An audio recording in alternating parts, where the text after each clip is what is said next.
mahilig sa alahas. Ay, nako, taas ang kamay! Siyempre, pag nagkakaroon tayo ng budget, pag meron tayong karagdagang budget, abay, at least, di ba, nagkakaroon tayo ng pagkakataon na makabili po ng, mga jewelry. Ayan, na-discover rin natin na pwede rin itong gawing investment. Pero ang masayang balita, ang alahas hindi nyo lang pwedeng bilhin kasi pwede nyo rin po itong gawin. Para turuan tayo kung paano, makakasama natin ang jewelry maker na si Mr. Chad Manlapa! Sir Chad! Good morning! Good morning! Hi, kasama ang kanyang may bahay? Yeah, what's your name? Sorry, ma'am. Abigail. Hi, Miss Abigail. Hello, Dito tayo. Halik kayo rito. morning. Samahan niyo ako rito. Siyempre, gusto ko po munang malaman mula sa inyong mag-asawa kung paano nyo inumpisahan itong inyong negosyo. Sino ang mas mahilig sa alahas sa inyo? Ay, nako. Ako. Ganun talaga yun. Ako talaga, simula bata ako, mahilig talaga ako sa alahas because yung lolo't lola ko, gumagawa at saka nagde-design. Taga may kawayan sila. Ay, kaya naman pala. Sa tanong ko sana taga Bulacan ba kayo? Oo, Yun, taga doon Bulacan talaga kami. ang mga gawaan. Pero doon sila nagsimula. Pero yung second generation, yung generation ng daddy ko, yung mga kapatid niya. Pangatlo na pala kayo. Hindi, walang nagkagusto at saka walang nag-take. So, wow. pero sa akin natuloy yung sa lola ko na interest mag-design, mag-ganon. Tapos nagsusupply sila sa jewelers dito ng mga 1950s pa. Wow! Sir Chad, ano naman po ang inyong naging role dito sa inyong business na ito? Ako po ang natutong maggawa. Natuto ka rin. Nag-aaral ako naman na gumawa. Siya ang nagde-design. Tapos ako naman ang gumagawa. Oo. Perfect combination ito. Perfect. Okay, Perfect. ano yung inyong ino-offer sa inyong, kasi nagtuturo din po kayo ng jewelry making eh. Ano yung inyong ino-offer sa inyong mga kliyente? Yung Metals and Gems kasi full service studio siya. Okay. So may nagre-repair kami, nagre-restore kami ng mga alahas. At most especially, nagtuturo kami gumawa. Kaya nga eh, Nagtuturo di kami. ba? So meron kaming mga workshops na ino-offer na from everyday workshops. Kahit sino pwede. Kahit sino pwede. Kahit sino. Basta gusto at saka merong determination na gumawa ng sariling storya out of jewelry. Yes! At mapalad tayo ngayong umaga dahil meron po silang mga binitbit, ha? Para may pakita sa atin. At yung ating video ngayon, napapakita actually mga pictures. Meron po tayong pinapakitang pictures ngayong umagang ito kung paano po yung ginagawa or kinakonduct nilang jewelry making sessions sa kanilang mga estudyante. At ang kagandahan niyan, binubuhay nyo yung inyong nakasanayan.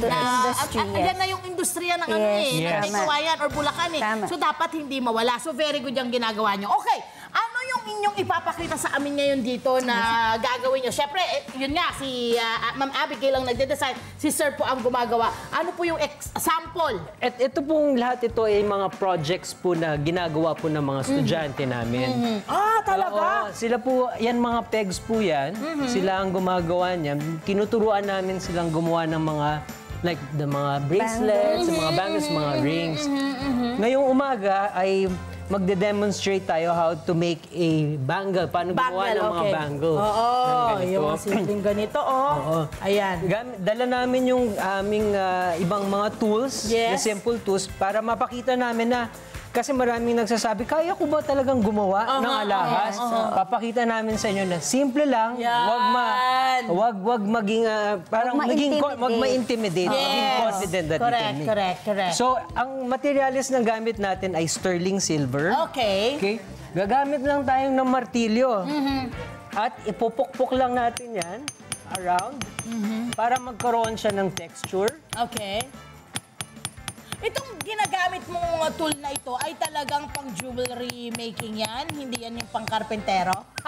Ito, tama. Pang jewelry making siya. Sorry, natanong ko naman, Siyempre, yung tanong yun. Talaga, di ba? Magandang tanong yun. Pero, pwede kang gumawa ng jewelry kahit yung mga martilyo lang na nakukuha mo sa hardware.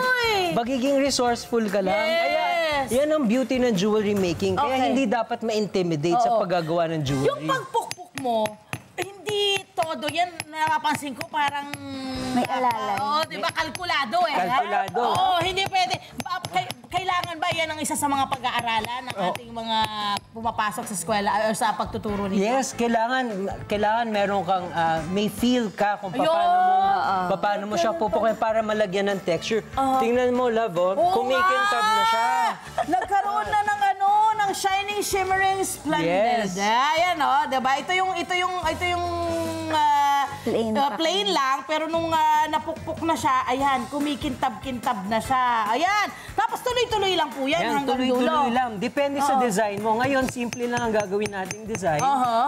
So, tutuloy-tuloy lang natin yan hanggang sa dulo. Tapos mamaya, ay gagamitin natin tong bracelet mandrel or talag dito sa Pilipinas. Ito po kasi yun, parang braso. Yan, tama. Okay, para lang po makita nyo, parang braso po yan. Ayan, ganyan siya. So dito nyo malalaman kung ano bang size ang meron yung braso po ninyo. Okay, so kayo, pambata, pangmatanda, pwede. Pangmatanda. Customization. Yes, gumagawa rin kami. So, usually nagpapa-customize. Pero ang pinaka ina-offer talaga namin, most especially sa mga studios namin, ay yung workshops na yung mga, even yung mga kunwari ikakasal. Yes. So, gumagawa sila ng sarili nilang wedding rings. DIY, do-it-yourself wedding ring. Yung So, sweet yes. naman, no? So, madaming mga ikakasal na naging students kami na sinasabi na, you know, a lot of people should do this more kasi may storya yung wedding rings nila. Nagiging memorable lang gusto. Yes, tama. Diba? Okay, sir, ano yung mga best-selling items din po ninyo? Usually, pag sa amin kami yung gumagawa, yung mga pa-costume made, gumagawa kami ng mga wedding bands, mga engagement rings, saka yung mga designs ng ginagawa ni Abigail. Tapos may designs din yung mga clients namin. So parang ngayon, mas nauuso talaga yung mga customization. Customization, Para yes. mas personal sa'yo yung alahas na sinusuot Correct, mo. yes. Ayan. Okay. Mga materialis nyo naman, Miss Abigail, saan nyo nakukuha yung inyong mga material na ginagamit? Locally lang namin to binibili. Oo. So, nagsusupport kami ng mga refiners ng metals dito sa Philippines. So, meron kaming mga partners din na matagal na namin kakilala. Mga area sa Pilipinas itong mga Usually dito naman sa Metro Manila, no? Okay. So, yung mga malalapit, Bulacan, yung mga ganyan. Correct. Tsaka even yung mga gemstones na ginagamit namin, sinusupport din namin yung mga local small business. Ano yung mga gemstones na meron tayo na locally available sa atin? Well, I'm sure binibili rin nila yun sa ibang lugar. Pero minsan may mga cutters din tayo dito. So, madalas ang mga ginagamit natin ay lapis lazuli. Yan! Ganda nun! Ito ba yun? Yes. Ito yun. Zircons. Ayan. So, iba-ibang mga colored gemstones, moonstones, yan. Ayan, okay. Siyempre, obviously, metals and gems ang ginagamit nila. Yun kasi ang business name din nila, no? Pero, may iba bang dahilan bakit ito yung naging pangalan ninyo sa negosyo ninyo? Yes. Actually, napakalapit nun sa amin kasi talagang may meaning, no? Yung metals and gems, metals kasi 'di ba kung paano natin hinuhulma at saka ganun din yung comparison namin sa buhay. Yeah. So kung paano, 'di ba ang isang tao kailangan hulmahin muna yung sarili, mag-practice at gawing mabuti. Yan. So parang ikaw bago ka maging mabuting tao or maayos na kailangan pagdaanan mo muna lahat ng mga tests and paghihirap, ganon. Really nice. So at the same time yung gems, how precious they are, no? Yes. So, ganun din kami sa mga blessings na nabibigay sa amin. Pamilya, hanap buhay, negosyo, at saka yung mga paraan namin para magturo, magtulong, magbahagi sa ibang tao. Yun, tinetreasure din namin yun, like the gemstones. So, yun ang meaning ng aming metals and para siya natitiri-eyed sa kanya. Bigla mo na-realize ngayon, no? How beautiful your story is. Kung gaano siya kaganda. Totoo, nakita niyo yun, yung sterling kanina, ganito lang siya, diba? Ganito lang po yung itsura niya, talagang raw na raw. Pero kapag po binigyan ng oras, pinalabas nyo yung creativity ninyo, gugulan mo ng effort, nagiging ganito na siya, diba? Nagiging ganito na siya. lalagyan mo ng gems, magiging ganito na siya. So, Yes, nag-iiba ang itsura niya. Tama. At nag-iiba rin yung, kumbaga sa buhay ng tao, nag-iiba rin ang buhay mo. Tapos may kanya-kanyang storya. Yes! Ayan na! Saan kayo pwedeng masundan, makontak kung sakasakali na gusto ng ating mga kabayan na magpagawa sa inyo? Okay, so meron po kaming Facebook page, Yun tayo, Miss Abigail. Instagram, at TikTok. Ang namin ay Metals and Gems Jewelry Studio. Hi! Sa mga naman, mga Kanet 25. This is Love and New Verbo.